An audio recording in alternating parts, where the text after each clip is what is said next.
My fiancé is a scientific research genius, yet he wants to work in a factory tightening screws for his white moonlight. I painstakingly persuaded him and managed to get him into a national-level laboratory. Later, he achieved remarkable results, and we gained both fame and fortune, preparing for a grand wedding of the century. But on the day his white moonlight was diagnosed with cancer, he unplugged my ventilator. It's all your fault, otherwise I would have married Ying long ago. If I had gone into the factory with her, her medical expenses would have been covered. When I opened my eyes again, I had returned to the day he received the job offer. He happily waved the factory employment letter in his hand, beaming with joy. Wanwan, look, I can support Ying from now on. Wanwan, look, I can take care of Ying from now on. Luja excitedly waved the factory employment letter in his hand, his handsome face brimming with unconcealable joy. That thin piece of paper seemed like an invaluable treasure in his eyes. Watching him, I felt dazed, as if I had returned to my dying moments once again. The cold hospital room echoed with the rhythmic sound of the ventilator. It was the same face, yet filled with deep-seated hatred. As he pried my fingers from the bedrail one by one, "It's all your fault, otherwise, I would have married Ying long ago. If I had gone to the factory with her, her medical expenses would have been covered." He unplugged my ventilator. Before the agony of suffocation overwhelmed me, I saw him turn and run toward another person at the end of the corridor. It was his white moonlight, Chen Ying. At this moment, seeing that I wasn't reacting, Luja's smile faded slightly. He carefully folded the job offer letter and placed it in his chest pocket, treating it like a rare treasure. Wanwan, why aren't you saying anything? Aren't you happy for me? Ying's health isn't good. And this factory offers the best benefits in the area, with a promise to provide the 5 insurances and 1 housing fund. Once I'm settled, I'll bring her over so I can take care of her for the rest of my life. In my previous life, hearing these words felt like a knife twisting in my heart. I confronted him, asking, "What about me? What about our future?" I begged him through tears not to abandon his scientific dreams and our years of shared feelings for the sake of some vague notion of taking care of someone.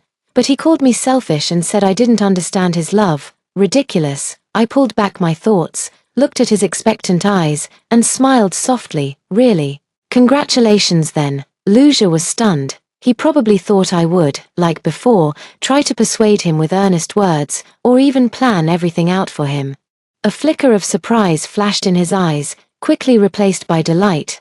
Wanwan, you've really come around. I knew you were the best. He was as happy as a child and immediately tried to hug me. I quietly sidestepped without making a sound. He lunged and missed, feeling somewhat embarrassed. Wanwan. A delicate call came from outside the door. Have you settled things with Sister Wanwan? Chen Ying peeked half her head out from behind the door, looking at me timidly, her eyes carrying a hint of unease and defiance. Luja immediately forgot about me, turned around, and went up to her, his tone softer than I had ever heard before. Ying, why did you come over? It's windy outside. I was worried that Sister Wanwan wouldn't agree. Chen Ying bit her lip, her eyes reddening. If Sister Wanwan is unhappy, maybe we should just forget it. Your dreams are more important. What nonsense. Luja frowned with heartache.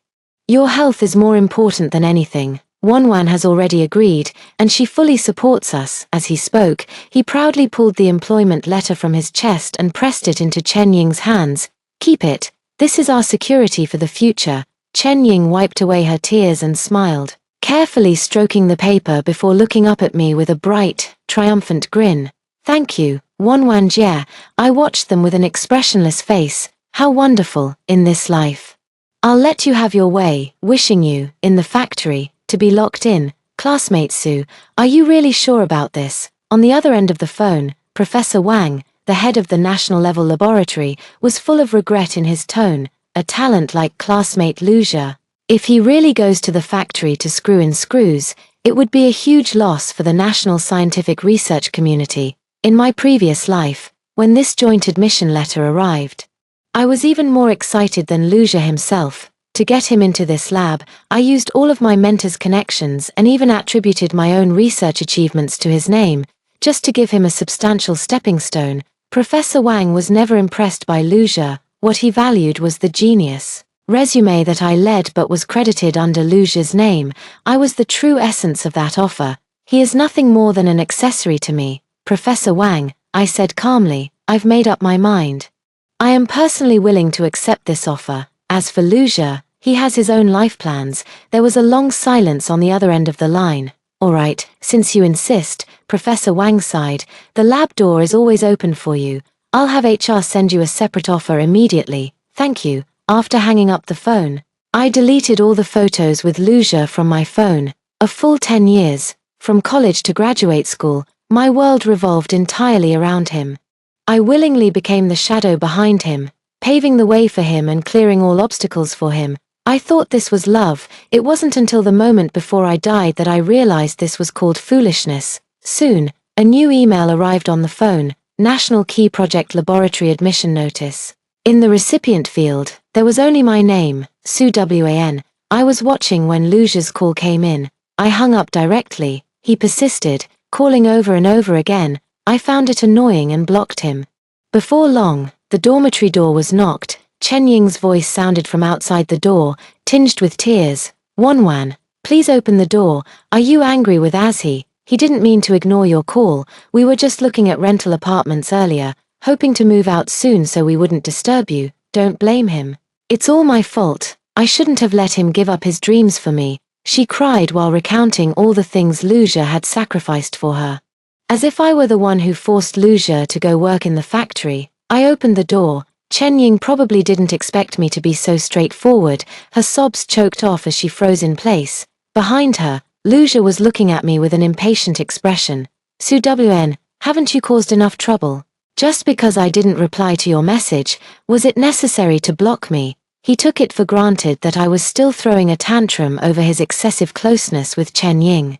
Once, I would have done just that, but this time, I just looked at him calmly. We've already broken up. I'm not making a scene. Break up. Luja seemed to have heard the biggest joke in the world. Su Wan, are you threatening me with a breakup? He sneered, a familiar trace of disdain and contempt in his eyes. Stop joking. You know I can't live without you. My experimental data, my thesis, which one wasn't organized by you? Without me, you'd even struggle to graduate. He was certain I wouldn't dare leave him, just like in my previous life. No matter how ambiguously he behaved with Chen Ying, I would obediently return to his side as long as he said the word. Chen Ying chimed in as well, holding my hand with a look of sincerity. Wanwan, don't say things out of anger. Asia's talent needs you, and you need Asia's protection too. You two are a match made in heaven. How can you talk about breaking up? I shook off her hand. Who says I can't live without him? I turned back to the desk, picked up the freshly printed offer, and slapped it in front of Luja. See clearly, this time, I'm the one leaving you. Luja's gaze fell on that piece of paper, National Key Project Laboratory Admission Notice. This is to admit MS, Su Wan. His pupils suddenly constricted. What's going on? Where is my name? He suddenly looked up, staring at me intently, his eyes filled with shock and disbelief. Su Wan, what have you done? I just took back what rightfully belongs to me. I looked at him, enunciating each word clearly. This lab, from start to finish, only wanted to hire me. You are nothing but the trash I conveniently bundled along. Luja's face instantly turned the color of pig liver. He probably never imagined that I, who had always been so docile, would say such a thing.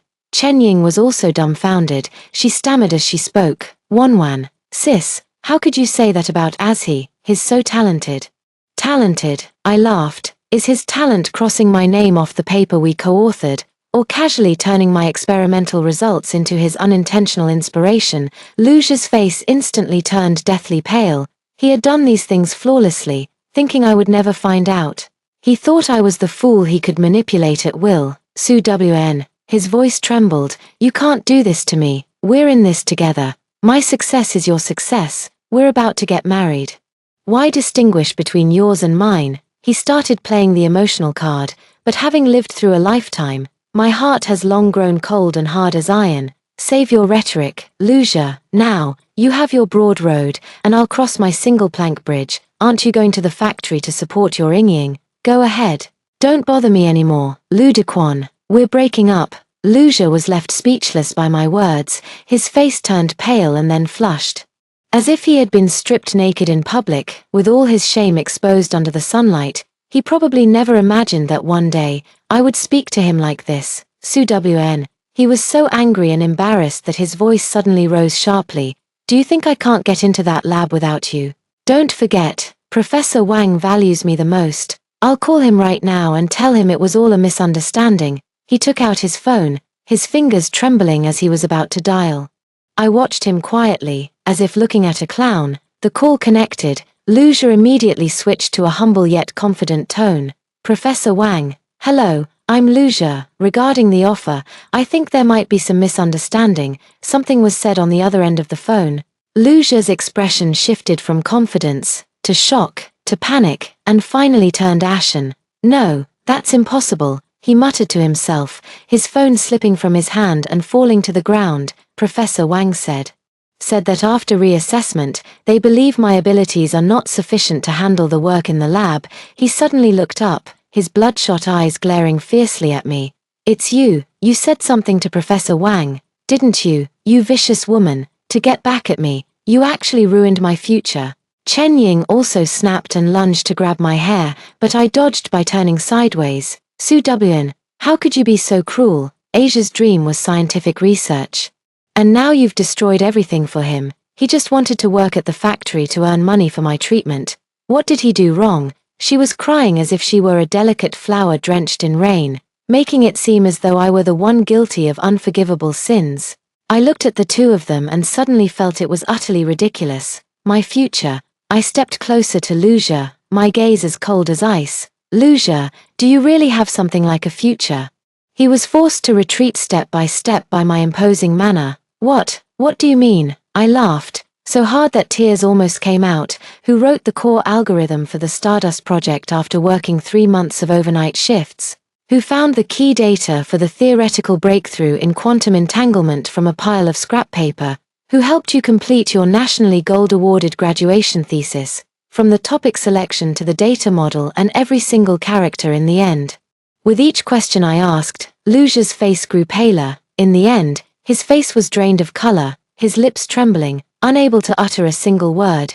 Chen Ying was also stunned, looking at us in disbelief. I stared into Lucia's terrified eyes and slowly revealed the secret I had buried for 2 lifetimes. Lucia, you are not a scientific genius. You're nothing but a thief who stole my achievements and then stood in the spotlight to enjoy the applause. And I, Su-wn, am the true genius whose life you stole. The air seemed to freeze. Lucia and Chen Ying wore identical expressions of bewilderment and shock. No, you're talking nonsense. Lucia was the first to react, his voice sharp as he retorted, all of that was done by me. It's you, Su-wn, you're jealous of my talent. So you want to slander me? That's right, Sister Wanwan. How could you do this? Chen Ying also chimed in. You know how late as he stays in the lab every day. We all see how hard he works. Effort, I sneered. He was indeed hardworking enough to be the first to rush up after I finished the experiment, cross my name off the record book, and replace it with his own. He worked hard to piece together an article of his own using my data and conclusions. Just before my paper was published, he worked hard to play the part of a perfect academic genius, devoted to his girlfriend and exceptionally talented, in front of all the professors and classmates. See it with your own eyes. I looked at Chen Ying. What you saw was him sitting across from me, drinking the coffee I bought, completely at ease as he waited for me to hand over the data. What you saw was him speaking fluently and confidently during the defense. But you didn't know that I had stayed up 3 nights in a row to finish that PowerPoint. What you see has always only been what I wanted you to see. Lucia was left speechless by my words and could only retort with "You're slandering me." I couldn't be bothered to waste any more words on them. From the bottom shelf, I pulled out a thick notebook. This is my research notebook from the beginning of my freshman year, containing all my sources of inspiration, experimental processes, and raw data. Lucia, do you dare to confront your so-called achievements one by one with the records in this notebook? Lucia's gaze fell upon the notebook as if he had seen a ghost, his face instantly turning as pale as a sheet. Of course, he didn't dare, because all of his talent comes from this notebook. He thought I had thrown it away long ago. Chen Ying looked at me, then at Lucia, whose face was ashen, and seemed to understand something, but she still chose to stand by Lucia's side. Even if you helped Asia a little, That's something between you two as a couple. Bringing it up now, aren't you deliberately trying to ruin him? If you can't have him, you want to destroy him.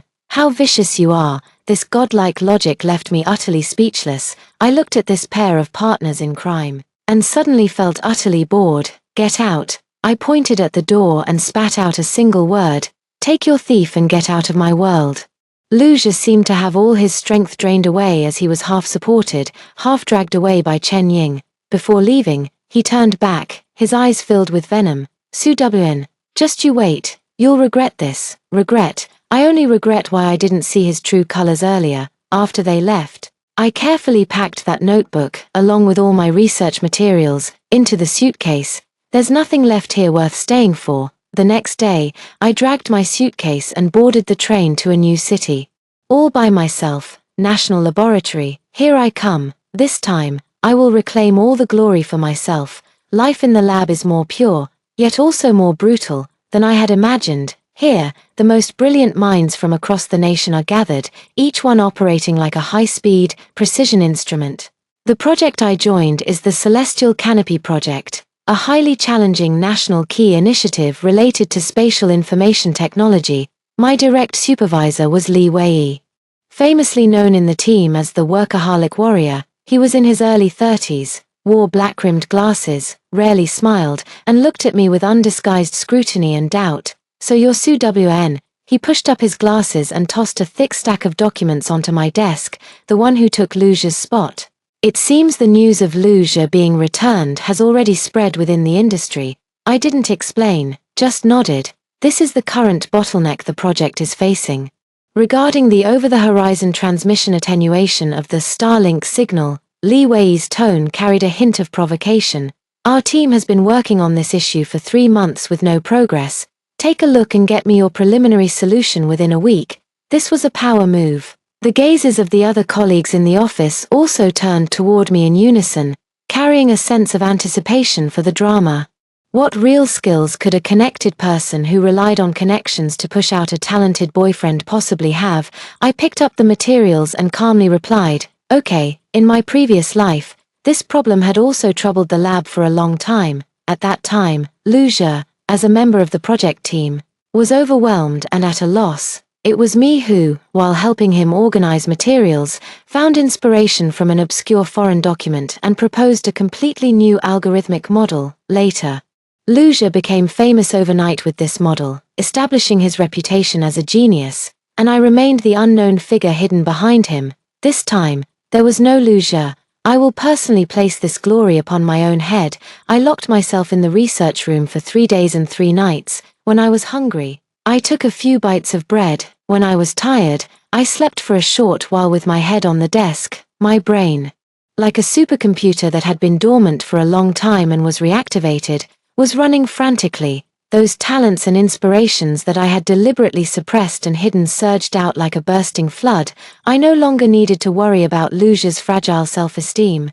I no longer needed to package my ideas as casual suggestions. I can freely and without restraint gallop through the vast ocean of knowledge. This feeling is an unprecedented sense of exhilaration. On the morning of the 4th day, I knocked on the door of Li Wei's office, holding a complete solution in my hand. He frowned as he looked at my bloodshot eyes and disheveled hair. Giving up so soon? I didn't say anything, just placed the report in my hand in front of him. Regarding the signal attenuation issue, I've proposed 3 solutions. The optimal one is to establish a dynamic compensation model using bidirectional beamforming, which theoretically can reduce signal loss by over 90%. Li Wei's expression shifted from disdain to surprise, and then to disbelief. He picked up the report, flipping through it page by page, his speed increasing and his breathing growing more and more rapid. In the office, only the sound of rustling papers remained. After a long while, he suddenly lifted his head, his eyes beneath his glasses gleaming with an almost fanatical light. How did you come up with this model? It's simply genius. At that moment, the entire office fell completely silent. All eyes were fixed on me, with shock, with curiosity, and with a touch of newfound awe. Li Wei's recognition was like a key that unlocked my situation in the laboratory. He no longer spoke to me coldly. Instead, he began treating me as a key talent to cultivate. assigning me the most critical data and tasks in the project. The attitude of my colleagues also shifted from being spectators to seeking guidance. Su Wan. Could you help me take a look at this data model? Xiaosu, your algorithm idea last time was absolutely brilliant.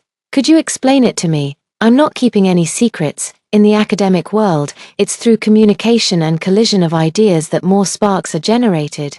I've gradually adapted to this high-intensity, high-density research life and truly enjoy it. Here, there is no scheming, no romantic entanglements, the only standard is ability, and I, with my strength, have earned everyone's respect. Occasionally, I still think of Luja late at night. I wonder if his life with his white moonlight in the factory is as sweet as they imagined. The answer was soon revealed. A month later, I received a call from my college roommate. My roommate's tone was full of schadenfreude. Wan. Guess who I saw? Luja and Chen Ying. Both of them seemed to have been fired from the factory. I was a bit surprised. What happened? I heard that Luja got distracted while operating the machine, causing a minor production accident that shut down the assembly line. The factory thought he was all talk and no action, so they fired him. What about Chen Ying? Chen Ying is even more ridiculous. She complained that the workshop was too dusty and smelled bad, so she quit after less than a week. She just lay around in the rental apartment all day, expecting Luja to support her. Then as soon as Luja got fired, they had a huge fight over rent and utilities. My roommate vividly described the situation. When I saw them, the two were pulling and tugging at each other, arguing on the street. Chen Ying was scolding Luja for being incompetent, and Luja was calling Chen Ying a burden. TSK, it was quite a spectacle. After hanging up the phone, I didn't feel the satisfaction I had imagined. Instead, my heart was completely calm. All of this was within my expectations from the start. Someone like Luja, who is arrogant and has never faced any setbacks, how could he possibly adapt to the monotonous and tedious assembly line life in a factory? His so-called entering the factory for love was nothing more than an impulsive boast. When romantic fantasies are shattered by the trivialities of reality, so-called love becomes a joke. After some more time, I heard even more shocking news about them. In order to prove that he was not a good-for-nothing, Luja had the wild idea of starting his own business. He somehow managed to get his hands on some money, rented a small workshop, and decided to engage in scientific research. He attempted to replicate the studies I had once conducted. The outcome was predictable. Without my brain, he couldn't even build the most basic data model. In less than 2 months, that money went down the drain, and he ended up with a pile of debt. And Chen Ying, upon learning that he was bankrupt and in debt, didn't say a word, packed up her things, and ran off. So-called first love ultimately couldn't withstand reality. I thought my story with them should have ended here, until that day, at the laboratory door, I saw an unexpected person. It was Luja. He had lost weight and tanned, the former high spirits completely gone, replaced by a face full of dejection and exhaustion. When he saw me, a light instantly sparked in his eyes. He rushed over in a few steps and grabbed my arm. Wan. His voice carried a hint of trembling and pleading. Wan, I was wrong. I was really wrong. Let me come back. Please let me return to the lab. I'll be your assistant. I'll do anything. I can't live without research. I can't live without you. I looked at Luja. His once crisp shirt had become crumpled, with unidentified stains around the collar. His hair was greasy and plastered to his forehead, his eyes sunken and bloodshot. Was this still the same campus heartthrob who once shone so brightly? I pulled my arm free from his grasp, took a step back, and created some distance. Luja, you're not welcome here. My voice was very cold, devoid of any warmth. Please, Wan, with a thud. He actually knelt down right in front of the people coming and going in the laboratory. I really know I was wrong. Chen Ying deceived me. She never loved me. She only loved my money and reputation. Only you, Wan. Only you truly care about me. Can we start over? Let's go back to how we used to be. We'll do research together, win the highest awards, get married. He rambled incoherently, stumbling over his words as he poured out his regrets. Some colleagues had already stopped nearby, pointing and whispering about us. I just felt a wave of nausea. Be genuinely good to him. Yes, I was genuinely good to him. So good that I even risked my own life. Luja, I interrupted him. Do you still remember Chen Ying? He froze for a moment, Then a look of disgust appeared on his face. "Don't mention that woman to me. She abandoned me when I was at my lowest point. She's nothing but a gold digger." "Is that so?" I chuckled softly. "But didn't you say back then that you were going to work in the factory and support her for the rest of your life?" Luja's face instantly turned bright red. His bold words from back then now sound like a resounding slap, striking hard across his own face. I was deceived by her. He defended himself urgently. "Wanwan, the one I've always loved is you." Just then, a sharp female voice came from not far away. "Luja, you bastard, how dare you come looking for this seductress behind my back?" I followed the sound and looked over. Chen Ying was charging over furiously. She was wearing a cheap dress with heavy makeup on her face, but it still couldn't hide her worldly demeanor. She grabbed Luja by the ear and started yelling at him. "How dare you? You're buried in debt. And you still have the nerve to come here and pester your ex-girlfriend. Do you expect her to pay off your debts for you?" Luja grimaced in pain from her grip, both embarrassed and furious. "Let go of me, you crazy woman." "Me, crazy? I had an abortion for you, and now you're calling me crazy," Chen Ying said, suddenly turning to me with a venomous glare. "It's all because of you. Su Wn, it's all because of you, you bitch. If it weren't for you, Asia would have become a great scientist long ago, and we would have been living a good life." She flailed her arms and was about to pounce on me. Li Wei beside me stepped forward, shielding me like an eagle protecting its chicks. "What are you doing? This is a national key laboratory, not some vegetable market where you can throw tantrums." Standing over 8 meters tall, Li Wei exuded an imposing presence that immediately made Chen Ying retreat 2 steps in fear. Watching this farce unfold before me, Luja kneeling on the ground and Chen Ying's hysterics, I suddenly felt utterly exhausted. I walked past them and headed straight into the laboratory. Behind me, I could hear Luja's desperate roar. "Su Wn, don't go, you can't do this to me. Give my talent back to me. Give my life back to me." I didn't look back. "Luja, it was you who single-handedly ruined your own life. It has nothing to do with me." After that farce, Luja and Chen Ying completely disappeared from my world. According to the lab security guard, after they were driven away that day, they lingered at the entrance for a long time, and were eventually taken away by the police because of a fight.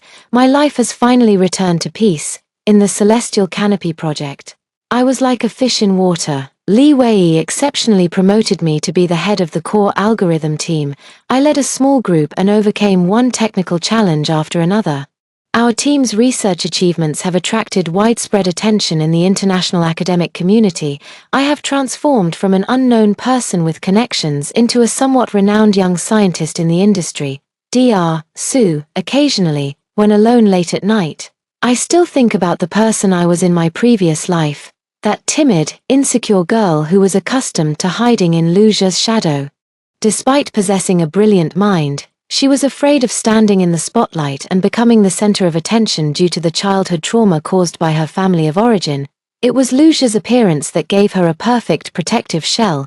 She thought that as long as she hid within this shell, she could safely realize her scientific research dreams. She regarded Luja as her hero, but she never imagined that this so-called hero, from the very beginning, only intended to use her and steal her brilliance. Professor Wang had a conversation with me. He very sincerely apologized to me. "Su Wn, my old eyes have grown dim. Back then, I only saw Luja's superficial excellence, but overlooked you, an uncut gem. Looking at it now, you are far superior to him." I just smiled. "Professor Wang, it's all in the past." "Yes, it's all in the past, whether it was hurt or betrayal, it all vanished with that death, in this second chance at life.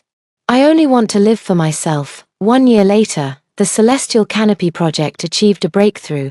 Our results presentation was held at the National Convention Center, with major media outlets competing to cover it. As a core member of the project, I stood on the stage of the press conference.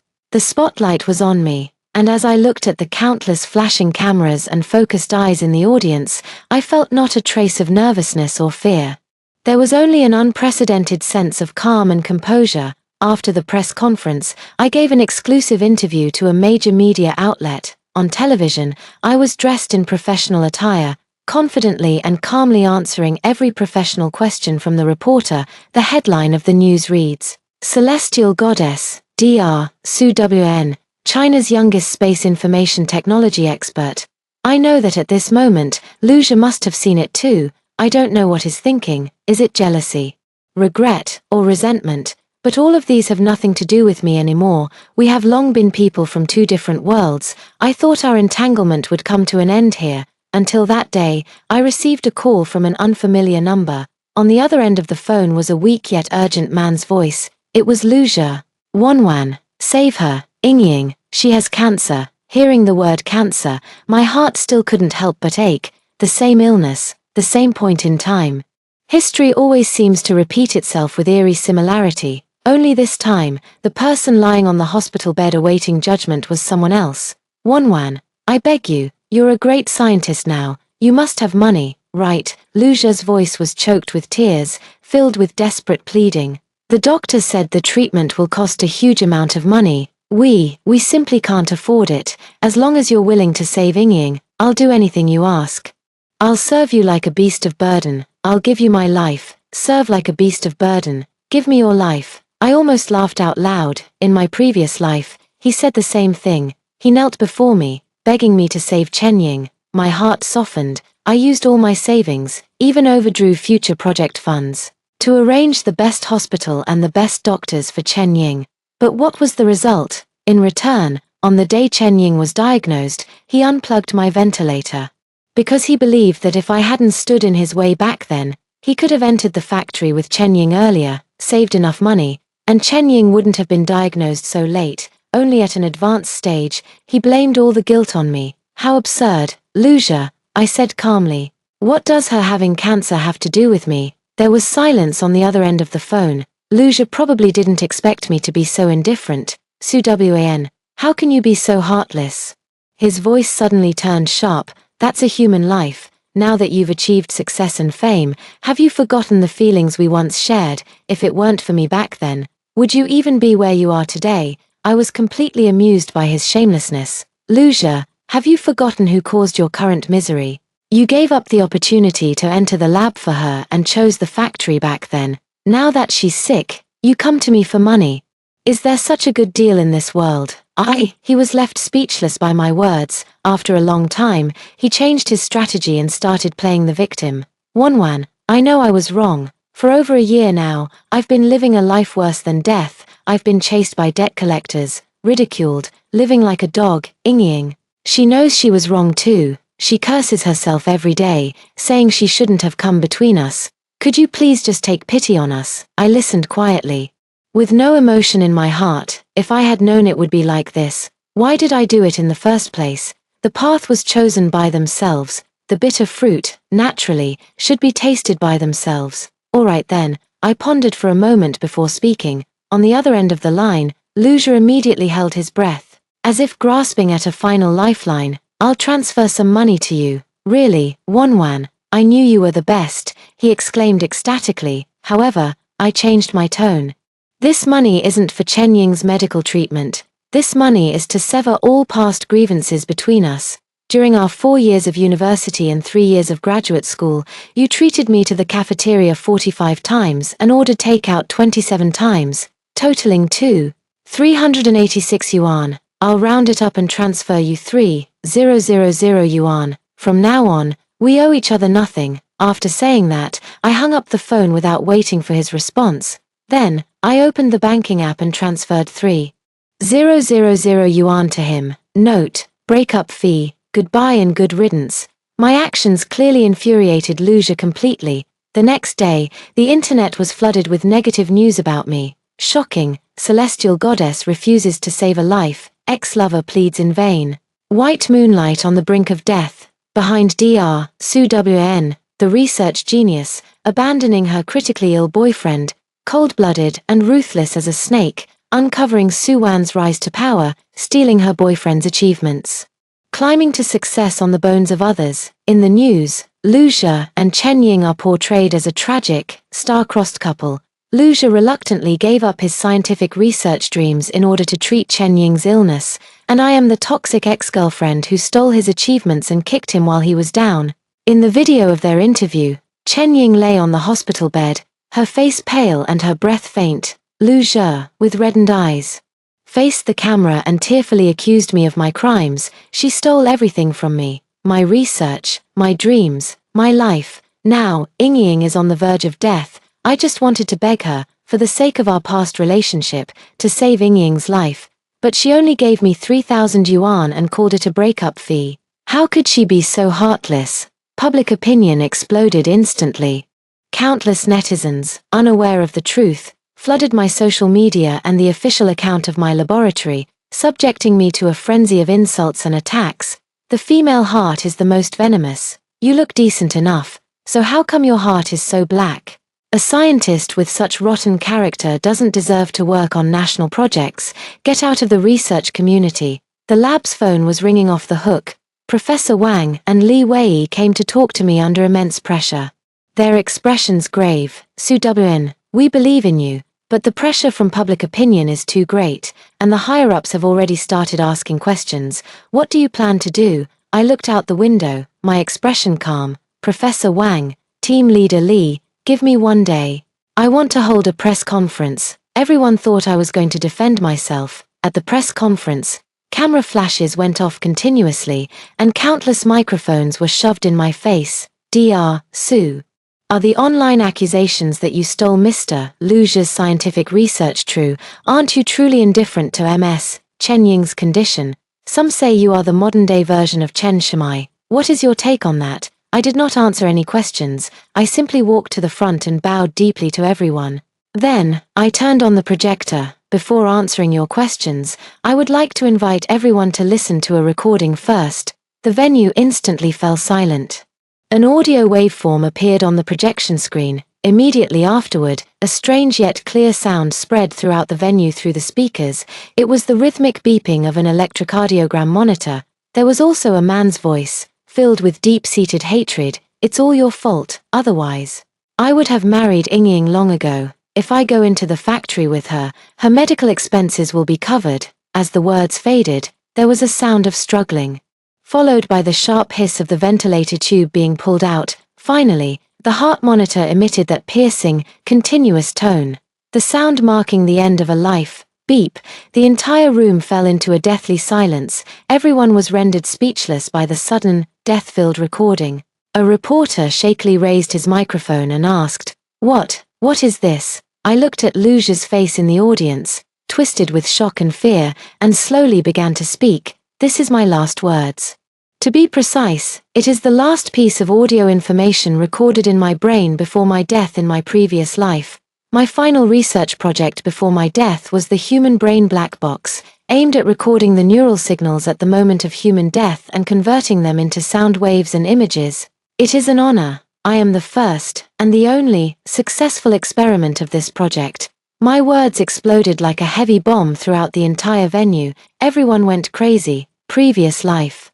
The human brain black box. Is this a sci-fi movie? The reporters, snapping out of their initial shock, frantically pressed their camera shutters as if trying to capture this historic moment. Meanwhile, Lujia in the audience had already turned as pale as gold paper, trembling uncontrollably like a sieve. He looked at me, his eyes filled with utter terror, as if he were staring at a demon that had crawled out of hell. No, impossible. You're lying. You lunatic, he screamed, trying to rush onto the stage, but was firmly restrained by the security personnel beside him. I paid no attention to his desperate struggle. I just calmly continued my statement. The man in the recording is Mr. Lujia, and the victim whose ventilator he unplugged was me in my previous life. He thought everything he did was flawless, but he didn't know that I used my life to prepare for him a piece of evidence that can never be destroyed. Now, does anyone have any more questions? The entire venue was completely silent. The reporters who had been so aggressive earlier were now like ducks with their necks wrung, unable to utter a single word. The truth was 100 times more bizarre, horrifying, and shocking than the stories they had fabricated. This is no longer a simple case of a romantic dispute or an academic scandal. This is a murder accusation that transcends life and death. After the press conference concluded, the police immediately launched an investigation. The recording from the human brain black box became the most critical and irrefutable piece of evidence. Lujia was arrested on the spot. Faced with irrefutable evidence, His psychological defenses completely collapsed, and he confessed to unplugging my ventilator in the previous life, as well as maliciously slandering me for money and reputation in this life. As for Chen Ying, as an accomplice, she also faced legal consequences. It is said that when she learned of Lu Zha's arrest and that she would also face imprisonment, she fainted on the spot. Her cancer is real, but her future is completely ruined. Everything is settled. There has been a shocking reversal of public opinion online. I transformed from a vicious and venomous woman into a phoenix-like avenging goddess reborn from the ashes. My human brain black box theory even shocked the entire scientific community, opening a brand new door for research in brain science and information science. Countless honors, awards, and collaboration invitations came pouring in like a snowstorm. I stood in front of the huge floor-to-ceiling window in the laboratory, gazing at the brilliant starry sky outside. Li Wei walked over to me and handed me a cup of hot coffee. "It's all over," he said. I nodded and took a small sip of the coffee. Yes, it's all over. The vengeance from my past life has been fulfilled. The path of this life is also back on track. I am no longer anyone's shadow, no longer anyone's accessory. I am who I am. It's Su Wan. She is the true genius who once had her life stolen but has now taken it back with her own hands. In the night sky, a meteor streaked across. I made a wish upon it. May this life of mine be free of Lu Zha, with only the stars and the sea ahead. That's all for today's story. If you've made it this far, please leave a comment saying happy every day to wish everyone happiness every single day.